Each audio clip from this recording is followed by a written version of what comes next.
Good evening, baseball fans. It is Thursday, April 18th. There is no Astros baseball on. Thank merciful God that we don't have to watch this team struggle today, just tomorrow. That's what we'll do.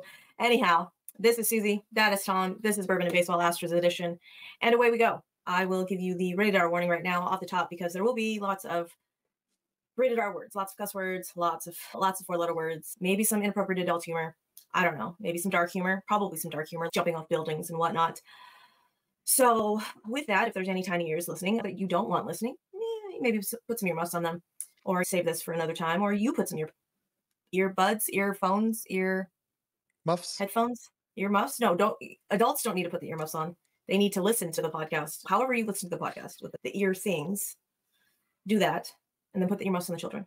With that, we're going to talk about this team that is apparently on a losing skid, 6 and 12, which is apparently the worst start 13 of this since 2013. No, I think it's 6 and 13.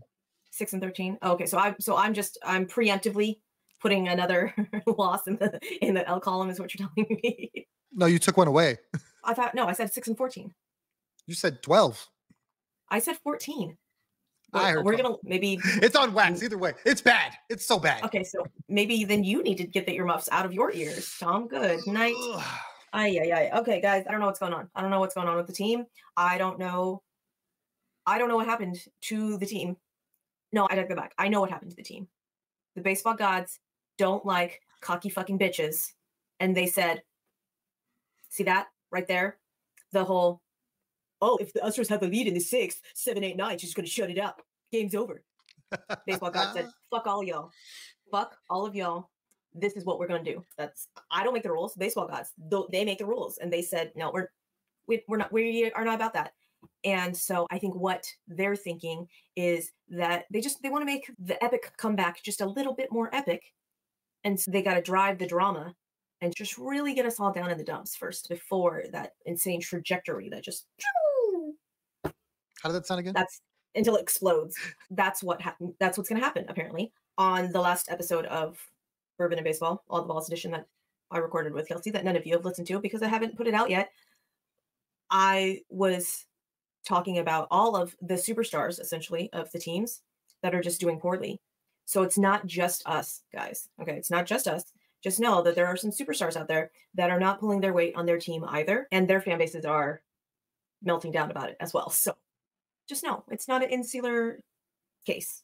However, in the case of the Cardinals, Paul Goldschmidt is still rocking some badass defense over there. Unlike our first baseman that is not. Would it matter to you, though? For everyone that's after Jose Abreu for the error that he made, would it change his batting average for you? Would it change your opinion if he had made that play? They were going to lose that game anyway. I'm just saying. I get it. I'm with you. But it's not just that. It's not just that one, though. There have been multiple True. errors in the games. And again, it's not just him. Exactly. His hits are magnified. There's an E word that apparently my brain was thinking of, but magnified is the word that I was looking for. Thank you. Because of his poor performance. Did you know that you can have a negative OPS, Tom? Only Jose Abreu has taught me that this year. A negative OPS. A negative 25 OPS. That is what Jose Abreu, 37-year-old Jose Abreu is rocking. So I don't know at this point what we're going to do with Jose Abreu. And someone on Twitter, actually our friend Jeff Belkey from the Believe in Astros podcast, had put on Twitter that Joey Loperfido has a 30% K rate. And that's just unacceptable as an MLB big leaguer. And I'm all, essentially that's what Jose Abreu is doing currently. So what are we doing here? If Joey Loperfido is going to strike out, that's fine. But when he makes contact, that pitch is going out the fucking stadium. Give it to me. I will take that versus whatever the fuck Jose Abreu is doing right now. And I feel so bad. I feel very poorly about my bad feelings towards Jose Abreu. But I'm also very mad at some other players on this team, i.e. this motherfucker over my shoulder. Chas McCormick, I'm looking at you, sir. What the fuck? Did we just forgot how to hit right-handed pitching? Just all of a sudden, what happened? We're going up to the plate, swinging it low and away sliders, pretending we're Jeremy Pena from last season. Is that what we're doing, Chas? I just need to be clued in on what's happening. Because I will always be a Chas stan. I will do the Chas chomp. But I need to know if you're only going to be good against left-handed players, sir. Just let me know. That's fine. Also, is Mauricio Dubon our new center fielder? I'm asking honestly, like legitimately. Is Mauricio Dubon our new center fielder? I would say that he could be, but he's not supposed to be. I don't think there was a scenario where Doobie was supposed to be the guy. He was supposed to be the ultimate utility guy, the Swiss Army knife. He was going to be able to play multiple positions and give everybody a day off. However, he has become really hard to leave out of the lineup because he's producing where other guys are not. Alex Bregman, I'm looking at you, sir. What the fuck? What are we doing, Alex Bregman? I guess flip-flopping him in the lineup. I think we were right, Tom. I think moving him down to the cleanup man really fucked with his brain and really put some undue pressure on him. And he's like, nope, can't. Too much pressure here. I don't know what to do. I can't. He was popping up. He was taking one pitch at bat. What are you doing? This is not the Alex Bregman that we know, that we have been accustomed to. And then the last game against the Braves, Joe Esplada's fuck it. Okay, Alex Bregman, to the 3 spot you go. And now, magically, all of a sudden, he's working at bats. Motherfucker drew 3 walks. 3 walks. I'm all, oh, okay. That's, sure, great. I love that. What are we doing? What are we doing? I think spring training really hurt a lot of people with respect to Alex Bregman is notoriously a slow starter. This is not new. Alex Bregman to start a season, the last 3 or 4 seasons has been us waiting for him to be the guy that we know he can be. And what we should have been doing is not taking what he did in spring training and going, oh, Reggie's going to pop off. It's a contract year. This is a different dude. We should have said, that was nice, but we know what Alex Bregman is in April and probably, or March and April, and maybe even into May. I don't know. I feel like he's getting closer. When he starts taking walks, when he starts hitting the ball the other way, that's when you know Reggie's right. And I don't think he's that far from that. It's just, if we thought that we were going to get a different Bregman to start the season, we were fooling ourselves into believing we thought we knew better because it was contract year Breggie. I think if Bregman would have came out hot, it probably would have solved a lot of these problems. I think when you look at the Astros, they're just so close. They lead the league in hits. They lead the American League in hits. And they just don't score. You know what runs. hits don't equal, though? They don't equal fucking runs. Like, I don't give a fuck that we lead the league in hits. That does not help our record of 6-43. Right. Okay. That's not. When you don't hit the ball and you don't lead the league in hits, you're definitely not scoring runs. So it's not a question of certain guys not putting the ball in play and them not having runners in scoring position. It's being able to convert that. And I think, dude, at this point, I would almost rather not have fucking hits. At least then we could be like, we could point to a fucking problem and be like, let's go try and solve that. When the bases are loaded and you have 1 out or no outs, and you come away with that shit with either no runs, which we are fucking notorious for, or a run, I would like to bash my head through a fucking wall. Tell me how, with runners in scoring position, we can just drive some of the. Does Yordan Alvarez need to get hit every fucking time in order to fire us up? Tell me what's going to help the team, Tom. Look into the crystal ball and tell me. So please. For me, I believe the way to fix this team is probably to fuck with the lineup, and I hate it. But it's not what you think. I don't want to move Yordan Alvarez. If anything, I'm probably moving Jeremy Pena up because whatever he's doing it's not stopping. So maybe this change for him is legit. And I would maybe like to see him move up. Yiner's starting to cool off a little bit. And it's hard for me because cooling off is still like 300, but he was like 500 for 3 weeks. So it's going to suck. I think that they need better. They need to be better in every facet right now because they're not good enough to just rely on that offense. So if they need to play small ball with the bases loaded and manufacture runs instead of going, oh, we're going to get a big inning because we have the bases loaded and nobody out or 1 out, then I think that's what they need to do. I think the other thing that is more critical that I think people don't want to hear is they played some of the best teams in baseball to start the season. And while you can say they beat good teams and play shitty teams bad, I feel like when you look at the league leaders, it's all teams that the Astros have played. So they're fixing to play the Nationals. They're fixing to play the Cubs. They're fixing to play the Rockies and then get healthy real quick. So in between each of one of those series is a day off. The days off that we did not get at the beginning we get all now. Whoever made the schedule was like, oh shit, we didn't give the Astros days off. Like, we should probably do that. And then just sprinkle the. Now, granted, yes, we did play some good teams. But at no point in time are you thinking that we're going to look at this stretch and end with a 6-13 fucking record.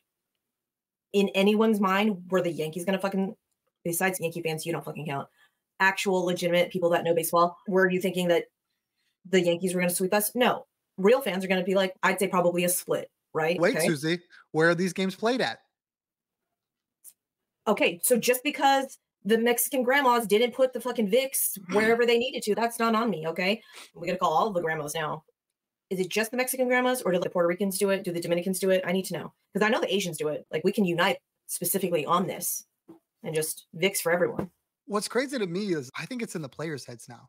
I think they know they play bad at home, and they press at home. The offensive numbers are better on the road. It's dumb. They just cannot hit in Minute Maid Park. And as much as you want to say it's the batter's eye, tell that to the other teams that are absolutely raking. No, I can't do that because they have the OHO or whatever it is. I don't even know. Okay.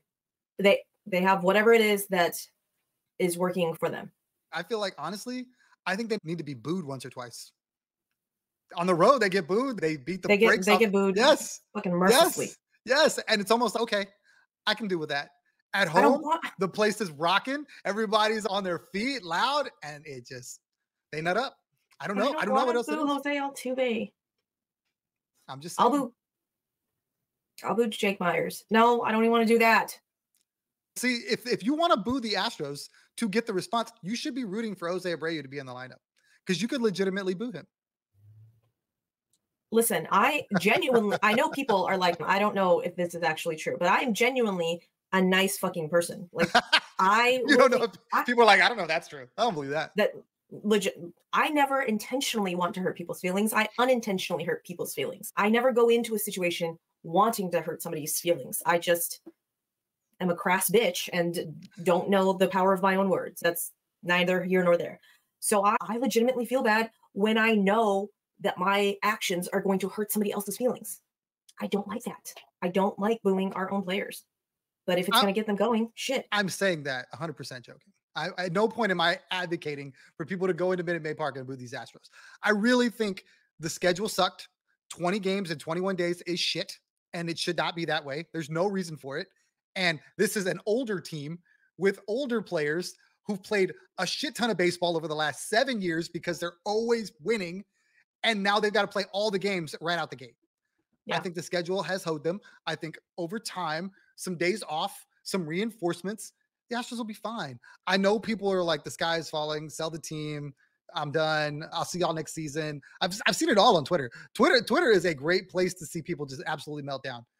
For a people watcher like myself, it is great to bookmark the random ass tweets of all these people that are just losing their shit. For me, listen, I want to lose my shit. That's emotional Suzy. Realistic Suzy is, bitch, shut up. Okay? We'll be fine. But then emotional Suzy is like, but what if we're not? What if Jose Abreu doesn't turn it the fuck around? What if Chas McCormick legitimately can't hit right-handed pitching? What if Mauricio Dubon ends up being your center fielder every fucking day? Oh my God. What if Jake Myers can't find a helmet that fits his fucking head? All of these things compound into this whole ball of issues and then leads me down a dark path of irrationality. And sometimes we got to let that bitch out so that she doesn't fester. That's what needs to happen. Well, the rational Suzy will be here somehow to rein her in. Maybe. We'll see. I know I'm the rational, optimistic one all the time. That's not changing. I've just been watching this. Don't get it twisted. I will be here. I will be watching the games, but I will be bitching. I will be bitching because I know, because I have high standards for the fucking team. And that's another thing. Why can't I have high standards for a fucking team and then be mad when those motherfuckers aren't reaching their potential? They're people. Why can't I be mad about it? They're people too. Fuck. They get paid a lot of fucking money to do a goddamn job. True. So why can I not be upset when they're not? You're entitled to fan however you want. For me, I know personally, I hope nobody looks at me the same way if I have a bad day or 2 weeks. I feel like the season is 162 games.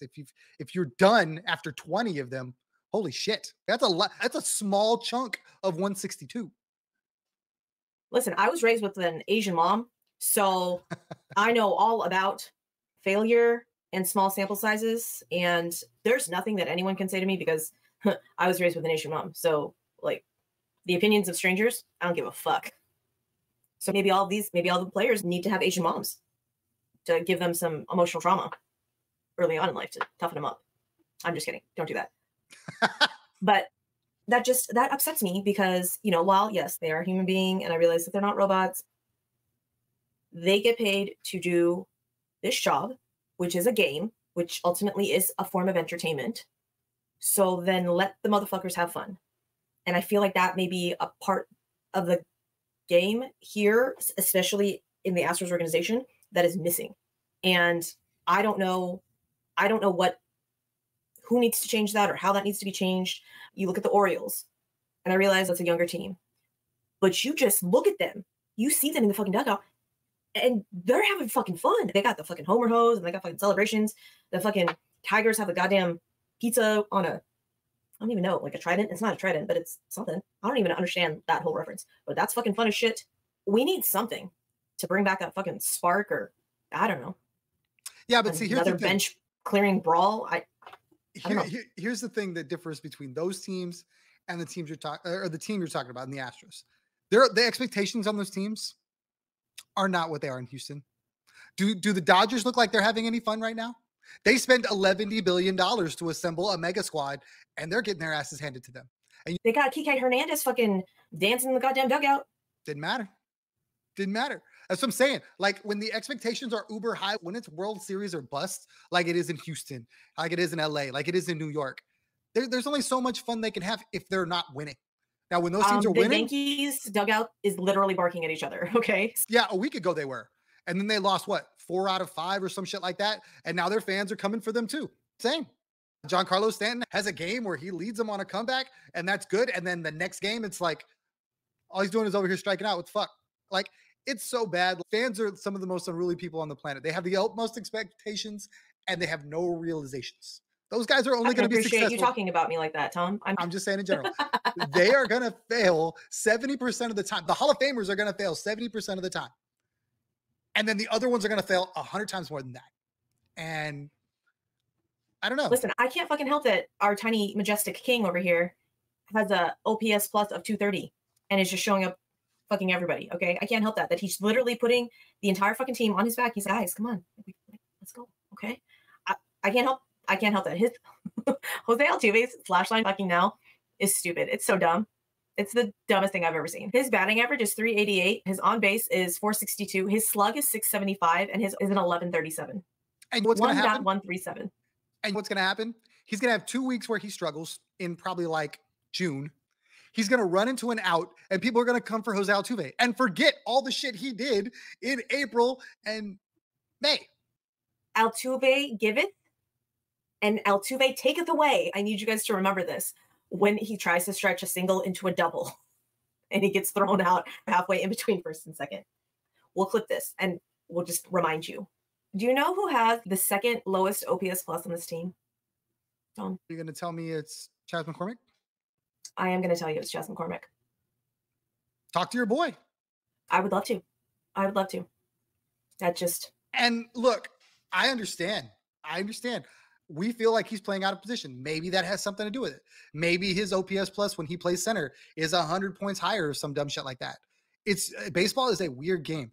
Guys are so territorial and spooked and have all these things that it has to go a certain way or they don't play well. Superstitious, super superstitious. He's walking at least. He's tied for, technically he's third on the team because Altuve and Jordan both have 10 walks apiece. That's more impressive, if you ask me. That Altuve is hitting at that clip and leading the team in walks. The most free swinging dude on the team in walks. One of the team leaders, but the most free swinging dude on the team, and he's taking walks. And he's 34. 34. Thank you. 34. Yeah. Henry Diaz, shout out, has walked 6 times, and we said last season, motherfucker's not drawing walks because he's pressing, because he wants to actually play, and he thinks if he does something, he's going to play. Yiner, sir. Nothing you could have done last season was going to get you playing time. Unless you, I don't know, magically morphed into Martin Maldonado. Can't tell a guy that, though. He was thinking, one play and I could be on the field all the time. And for us, we bang that drum all season long. And this is the realization of that. I love what he's doing. I think it is something that this team is going to need Yiner to maintain his level. And I know it's unfair because a team with Jose Altuve and Alex Bregman and Kyle Tucker and Yordan Alvarez should not need your 24, 25-year-old basically rookie to maintain this like all-star clip for them to be successful, but he's going to have to. He's going to have to. He's going to have to. But even with Jose Abreu pushed down to the 8th spot, he's still coming up with runners in scoring position because this team is so damn good. And again, if my expectations, if I didn't expect so much, I wouldn't be so mad. So basically what I'm trying to tell myself is that I should expect nothing out of the team. And then when they do good shit, then I'm like, ooh, look how good they're doing. That's what needs to happen. No, you need the middle. You don't need to go full the other way. Like everybody's expectations are up here, right? World Series busts. So they have to win every game. They have to go 162-0. If they lose, the sky is falling. I'm just saying, hey, bring it back down to an 88, 90 win range and you'll be fine. Knowing that this team is going to lose 70 times and be okay with it, and that's a playoff team, will help you get through your... I don't expect 162-0. We just don't expect to be the runner-up to the fucking A's in the AL West. Suzy, we were division watching 4 games in. Don't care. Don't care. I don't give a fuck. We were standings watching 4 games in. You can't say that. I don't give a fuck. That's what I'm going to do because we are down here in the fucking dumps with goddamn Marlins and the Chicago White Sox and the Cardinals. Like everybody predicted in the offseason. See, baseball gods don't like it. Baseball gods said, nope, that cocky bitch over there that says AL West runs through Houston. That one, no, absolutely not. We're gonna humble that one. We're gonna humble that one, and we're just gonna make everybody in the AL West better than the Houston Astros for a little bit. Hey, so Angels, I'm looking at you. What was that last part? For a little bit. What's the division leader? What is the current record of the division leader in the AL West, Suzy? I don't know. They won today. So are they 500 now? If they're not 500, they're 1 game over. Literally, no one is running away with this division. Listen, I understand that it's fucking stupid that we have done all of the losing at this point in time, and we're still only 5 games back. 5 games back. So they're 11-9. Okay, that's fine. That's fine. I'm not mad about it at all. There's no salty anything in my voice. This is just my voice and also just my face. Angels and Mariners are tied. Oakland has won 3 series in a row. That's the first time they've done that since 2021. Congratulations, Oakland A's. I am actually very proud of you. And I realize that I'm saying that in the same voice that I was saying that I wasn't salty. I am actually proud of you, though, Oakland A's, because legitimately, I actually like your team. I just am salty about my team. Very salty about my team. The Boston Red Sox are 500 and they're last in their division. Huh? That's funny. Listen, it hurts my heart. It hurts my pride. And I need everybody to know that Justin Verlander is coming back on Friday and going against Mackenzie Core. And the Nationals are going to win that game 1-0 because we're not going to give Justin Verlander any run support. Do you know why they're not going to win? Because it's in Washington. If it was in Houston, I would agree. In Washington, they're going to score 6 runs. It's going to be 6-3. And JV's going to give 3 runs up over 6 innings. Okay. All right. We'll see. I hope you're right. I hope that this road trip... It's exactly what they need. They need to be booed. They need to be treated like shit. And we're not going to do it. So guess what? They're going to go to Washington and get it. And they're going to go out there and play well. And probably, in my opinion, they should win that series. Texas is going to Atlanta, who is an absolute wagon.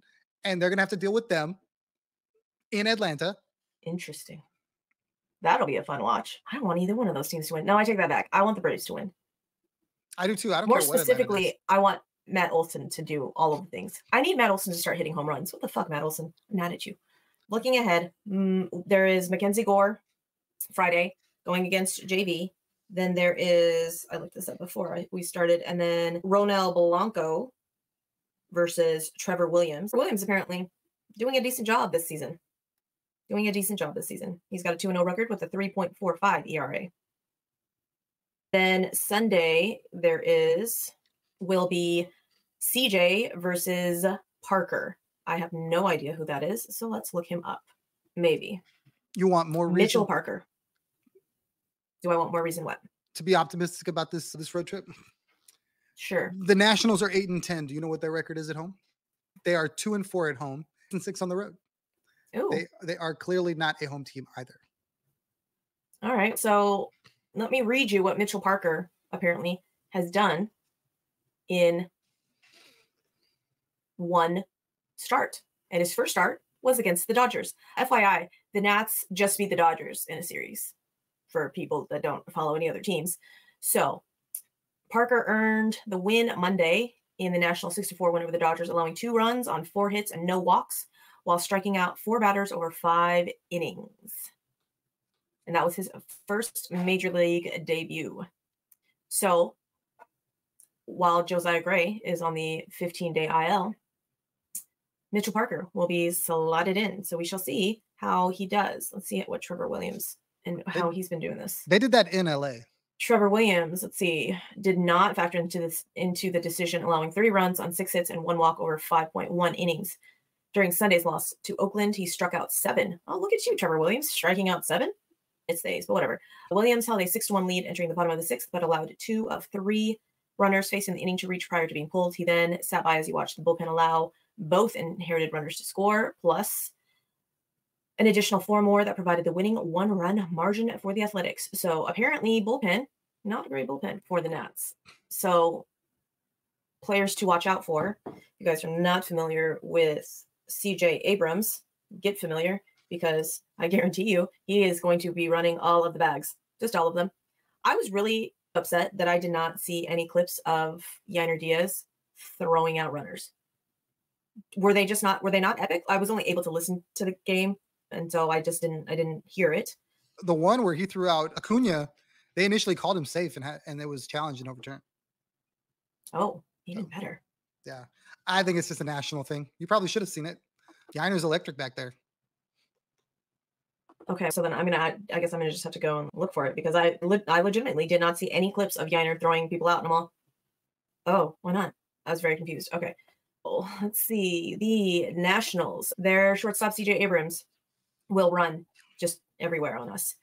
Jesse Winker is their DH. Lane Thomas is their right fielder, and start off hot, has cooled off though, so we'll see what he does. They also have a Luis Garcia Jr. That's a second baseman for them. Not our Luis Garcia. They have big old Joey Gallo at first base. Nick Senzel, who is the third baseman, came over from the Reds.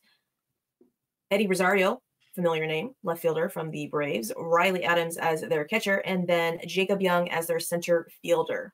Players that Jay Abrams, Jesse Winker is on a tear. I think he's going to cool off though. You got it all wrong.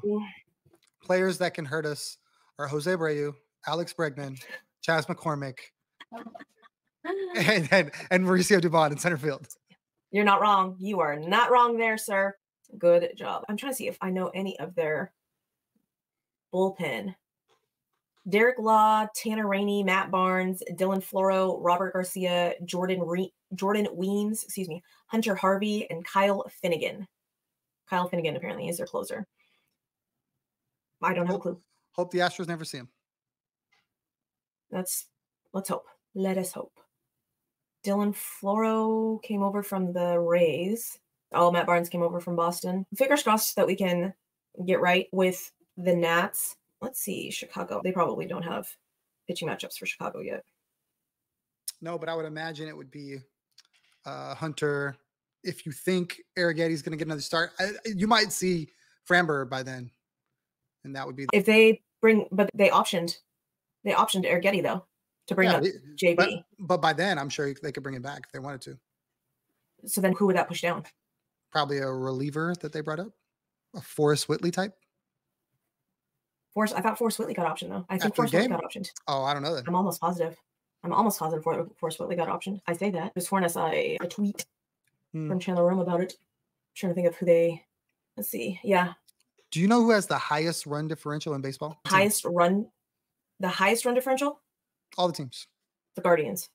The Kansas City Royals. That was my next guess. They are plus 40.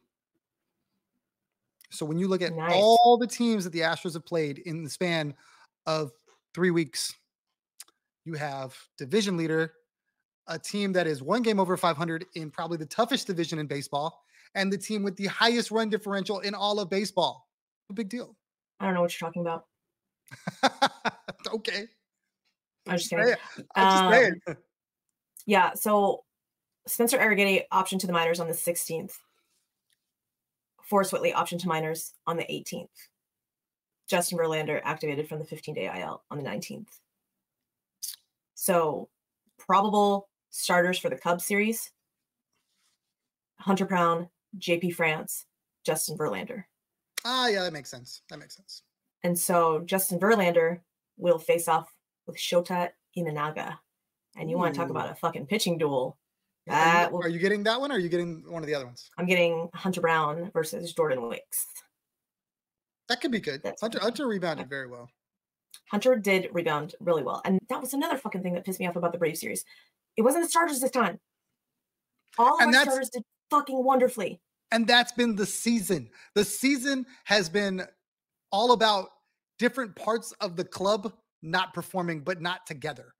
Like on a day when the friggin' rotation is ass, they would hit a little bit. On the day when the rotation was good, the bullpen would struggle.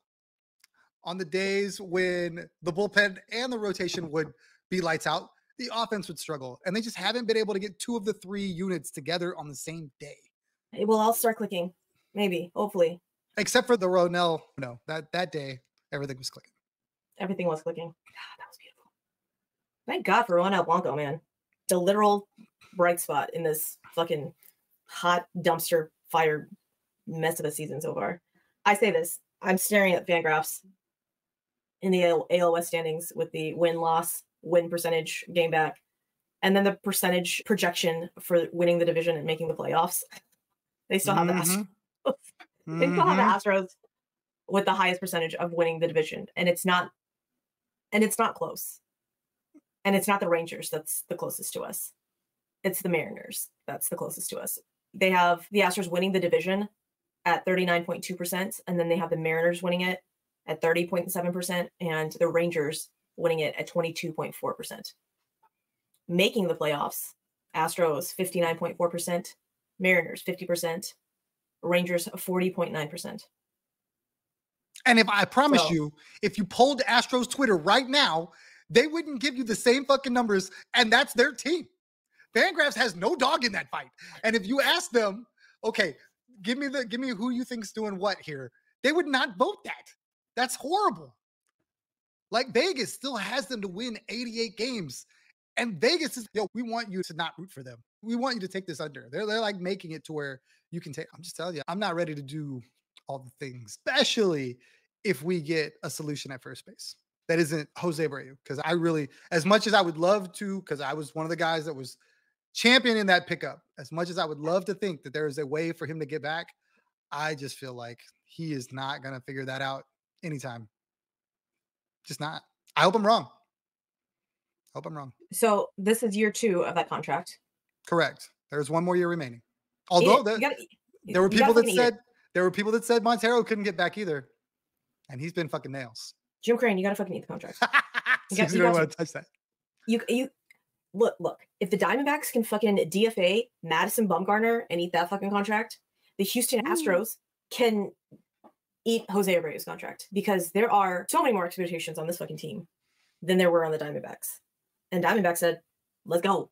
No one fucking expects us to do shit, but this cannot keep happening. He did that with 2 players. 2. He ate that fucking contract for 2 different players. Jim Crane, mount up, sir. I think that is an interesting conversation going on in the halls of the Astro organization. I would love to be a fly on the wall for that, because me personally, I feel like you probably have Dana Brown over here going, yeah, let's do that. And you probably have Jim Crane and Jeff Bagwell over here going, no, we can't do that, because that was our move. We made that without him. It has to work. Otherwise, we don't validate us. We validate him. The fact that there is a committee of retired players that is sitting on the shoulders of Jim Crane, sensually whispering into his ear sweet nothings of, he's the player on the back of the baseball card. We have to stop saying that. You can't say it because I don't want them to say it. I don't want to hear that ever again. Trust me, it's this season's intangibles. It came over. We got rid of intangibles, and apparently we had to keep the fucking player on the back of the fucking baseball card. Heard a spot say it the other day, and I was like, gosh, Joe, don't do it. Don't do it, Joe. Dana Brown fucking said it. Dana Brown fucking said it. And I'm all, Dana, I know that deep down you don't fucking feel this way. I know.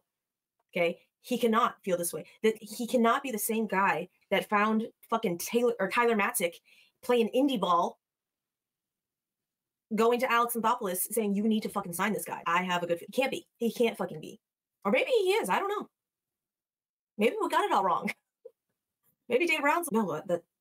I have faith in him. Like, what? I don't know. I think that move, because it happened before him, I don't know if Dana would have did that.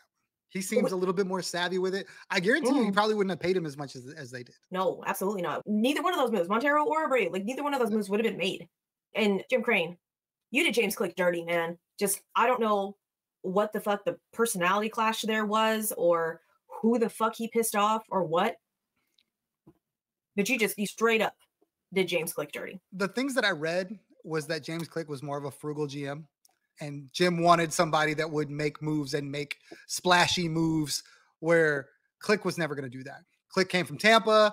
He was, hey, we've got to clutch these pearls tight. We're not going to go out there and just recklessly spend this money. Because from what I heard, the real reason that whole thing frayed was at the trade deadline, they wanted to make splashy moves, and Click was like, no, I don't want to do that. And he made moves just for the sake of making them. And that's how you got Christian Vasquez, and that's how you got some guys. When I think Crane wanted Contreras, like really wanted Contreras back then, which obviously would have stunted Diaz's growth. So thank God that didn't happen. But yeah, but Dusty flat out vetoed that move and basically said that he wasn't going to get the playing time that he needed, especially in a contract year, because he was going to sit behind Martin Maldonado. We looked it up because I laughed and I said that I think that Jose Abreu may be actually worse than Martin Maldonado this season. And he's like a tiny bit, like 1% better. Like one tiny animal. That shouldn't even be a thing. That shouldn't be a thing. Martin Maldonado is catching for the White Sox, and Corey Lee is DHing for that team. You know who I want to sign? Who would you like to sign? It doesn't make sense roster-wise. It doesn't make any sense roster-wise. It only makes sense in personality-wise, in vibes. Nobody wanted my vibes pick. I want Tommy Pham. And that's a whole different kind of vibes. I want Tommy Pham. I need some of that fuck you attitude. Where is Tommy Pham going to play?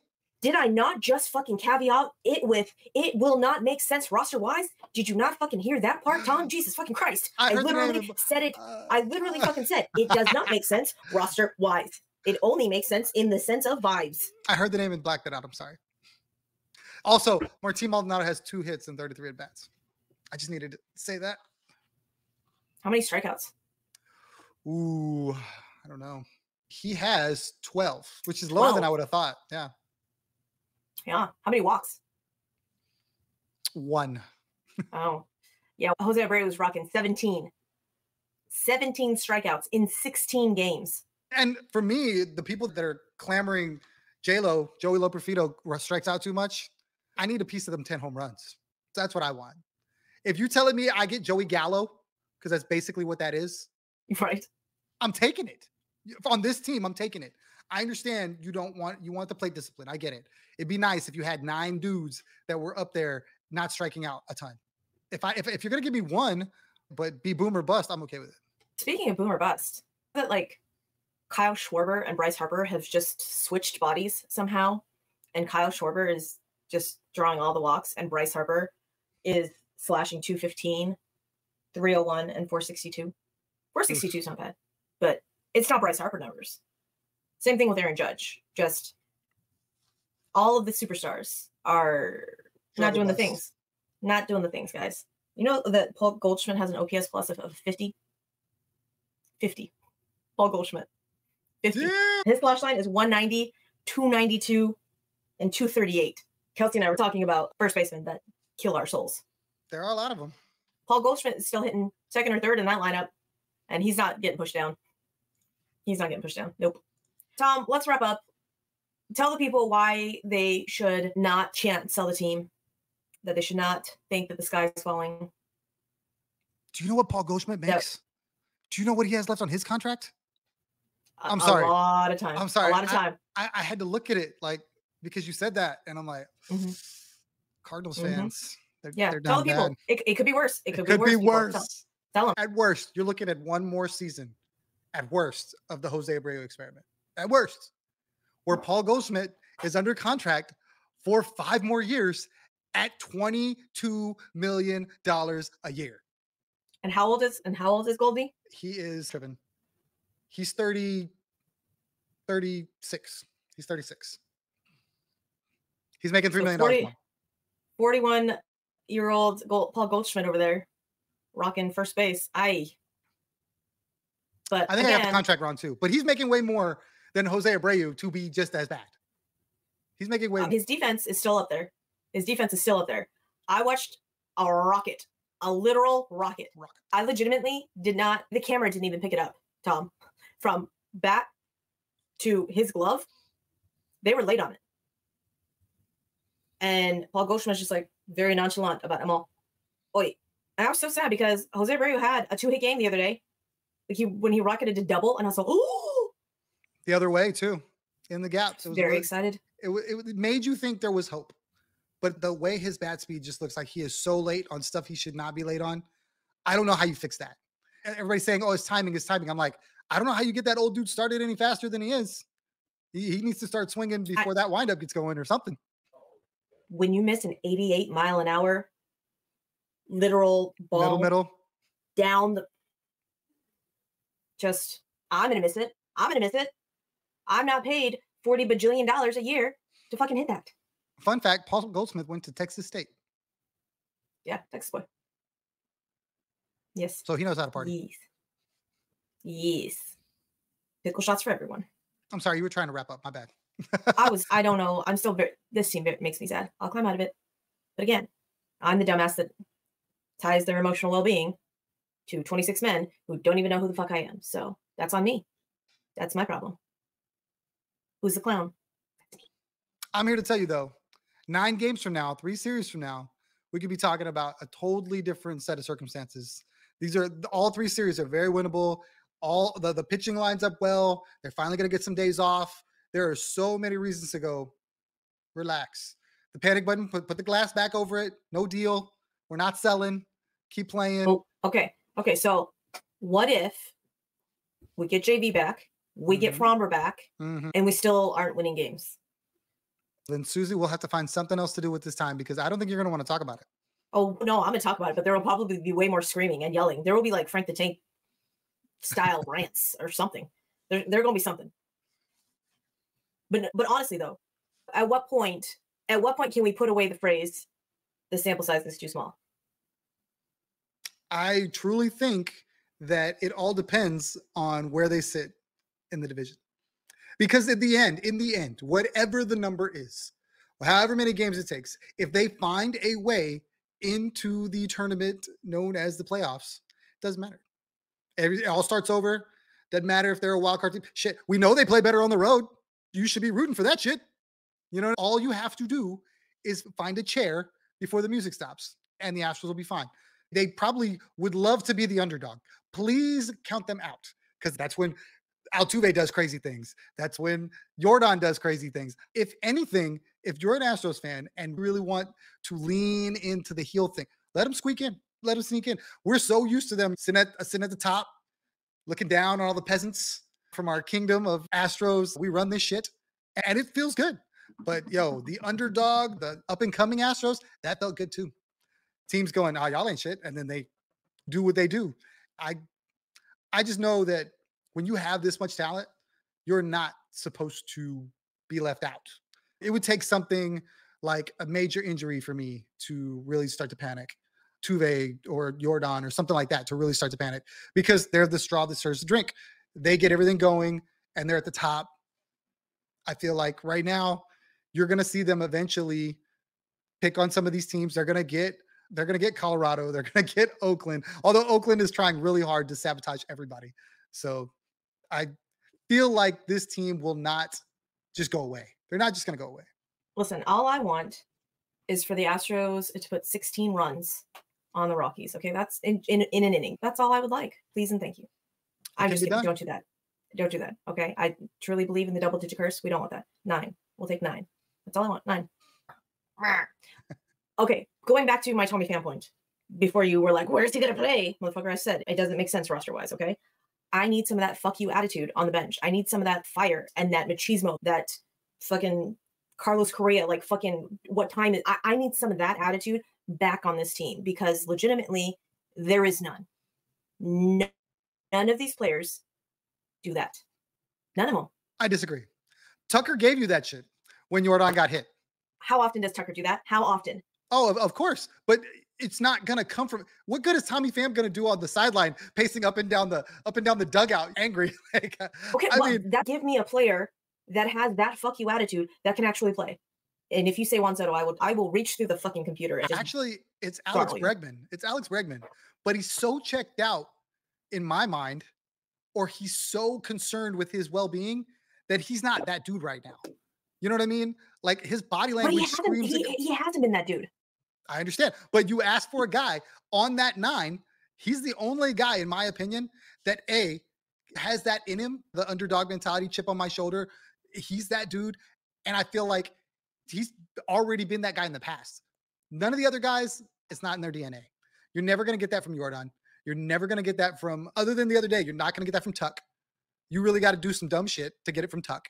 JV will give it to you, but got to get JV healthy. And then he's got to get into it with somebody. He's got to get into it with an umpire. Got to do some Max Scherzer shit, something like that. Right. For the team to go, okay, hey, we need to rally behind our boy.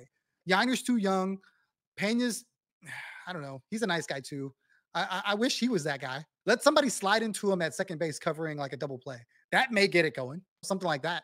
But you see my point though. We need a little bit more of that on. We need a little bit more of that on our team. And as much as like, I hate to admit it, Martin Maldonado had that last season. Fucking, at no point in time do I ever expect Yainer Diaz to fucking post up to anybody. Now, would he? If shit's gonna go down, absolutely. But at no point in time am I expecting Yainer Diaz to like fucking get into a Roldis Chapman. That's not who I wanted to say. Adolis Garcia's face. That's not. I don't think that's him. I think maybe if he got pushed hard enough, he probably would. But give me some Hector Neris fire. Give me some Ryan Stanek fire. But I need that on the position player side. And legitimately, the only guy that I can think of off the top of my head is Carlos Correa. And even he's not healthy now. To now the oblique, I think. It's been a popular injury. But is there a position player that's not Tommy Pham that could be on the team? Then it doesn't have to work roster-wise. Just give me that attitude. A guy that I would like, I know it won't happen, but it'd be nice. George Springer in center field. We're trying to get younger. Why are you putting an old George Springer in center field? You're looking for the attitude. He'll give you that. George will give you that. George will give you that. There's a meme out there. Go look it up. When was that meme created? I'm not here to play historian. You were just asking for names. I gave you a name. Okay, but as of now, George Springer is going to do that? Because I've seen some of that shit on the Blue Jays, and he's not the first one out there. If anything, it's Vladdy fucking running his mouth and being that guy. Oh, of course, but we're just talking about hypothetical dudes that could be on this team, and he could actually probably play. Tommy Pham is not ever seeing the field. If you were going to go get somebody, I'd much likelier see that go into center field. But George Springer doesn't play center field over there because they wanted him to be healthy. Okay, I understand. I'm not saying it makes sense from the Blue Jays aspect. I'm saying it makes sense from the Astros aspect. Just because they won't play him doesn't mean we could. I don't know. No, because then Jake Myers would be in center field and George Springer would be in left. Maybe that's the answer. I don't know. You're looking for guys to plug into this team to get spicier attitude. It's going to be really tough because there's nowhere for them to go. Like you want a bench coach to do it? I don't know. It's not their makeup. It really isn't. And it sucks because you want that. You want somebody to be fiery. You want an edge. You want somebody to not necessarily stick it to the other team, but let them know that you're not going to push them around. Do I want Joe Espada to get thrown out of a game? You do. You do. You should. The Astros should. I think I do. I don't know if he's got that in him either. He doesn't look like he doesn't look like a manager that would ever get thrown out of a game. There's like a group of managers, in my opinion, that might never get thrown out of the game. And if they do, some wild shit had to go down. That had to be really egregious. Like I for don't some know. reason, I saw him last season, but maybe that was his role last season though, so the Dusty didn't get thrown out. mm-hmm. So Omar needs to get thrown out then. Like Omar needs to get fired up. I don't know if they take that seriously though. Gary Pettis and his windmill arm needs to get fired up. Oh my goodness. I don't know, guys. If you guys can think of a player that has a little bit of that fuck you energy, that little machismo, that fiery attitude, put it in the comments on the YouTube. Tweet it at us. Tell me on Instagram. I don't care. Send me a carrier pigeon. I would love that if you sent me a carrier pigeon with your answer. That would be delightful. Don't actually do that. I wouldn't act like that. Just kidding. That's a bird just fluttering around your Right. garage. It's like, make it go away. Yeah, my cats would have a field day with that. With that said, Tom, tell the peoples where they can find you on the interwebs. At Third Coast Tom on Twitter, as you can see right there. At TCTom1 on Instagram. Working at being better with the Instagrams. I normally don't do a lot over there, but trying to do more there. PSF, that's where you'll find us very soon. I believe Sunday, right? Something like that. Next Sunday, maybe it's next Sunday, I think. Yeah. It's a lot of fun. I promise you, watching a game on the PSF app is the best place you can be if you're not at the ballpark. You're gonna have tons of like-minded fans for whatever team. If for some reason you're not an Astros fan watching this, they have every team for you there. For the Astros fans, we have a great group of media casters that are in there constantly from day to day. There's occasionally days where stuff happens. We can't get there, a day game, something crazy. But for the most part, there is someone covering a game every day. And you're gonna want to vent. You're gonna want to celebrate with somebody, and they are there for you for that. You can get up and be seen, and it's all on the cover of your phone from wherever you want to be. Or you can just voice chat, or you can just text in the little chat box. However you want to get your message across. It's the best way to live tweet a game like people used to do in the past. This is, I think, new and improved, and they've got a bunch of stuff coming out. Can't really release that yet. Just know that I may wager with you at some point, and you may be able to wager back. I'm still mad that I can't wager two things at one time. I'm mad about it. Anyways, I'm excited about that as well. Again, and if you are a multi-sport person, I don't know, you are insane if you are a multi-sport person, but if you are, they have all of the rooms for all of that too. So Texans apparently are doing a huge rebranding thing. Go talk to the Texans guys. Tom's one of them. Are there more, Tom? I assume there's more. Yes, teams. There's three teams, or at least there was last year. I imagine it'll get bigger. Last year was the first season for the Texans. As Suzy spoke to, new uniforms are coming out next week. Guaranteed to be talking about it in there. It's going to be really exciting. And then the draft right after that. So new players, really excited time to be a Texan fan. So football, basketball, college basketball, hockey, not soccer apparently, but I wish I would be there for that. Yeah. So if you do any of the other sports, go check it out. I can only be crushed by one team at a time ever. I'm just the baseball girly. So I will just be in all of the baseball rooms, but it's a lot of fun. Go check it out. All of the teams for the Astros are very cool. Obviously, like Tom said, but we're the coolest. And we will see you, I think, Sunday? No, the 28th. That is our next actual game. Side note, Tom, we got to get on to the May schedules. We got to do that. Stick around after this. With that said, guys, I need you to like this episode. I need you to subscribe to the YouTubes. I need you to tell all of your friends to subscribe to the YouTubes. Okay, it helps the algorithm. We love that. Please give us a 5-star rating, all of the nice words in a review. Again, it doesn't have to be anything elaborate, just is hysterical, knows ball. That's just 4 words, very easy, okay? And with that, we are going to wrap up, and we will say, yay, baseball!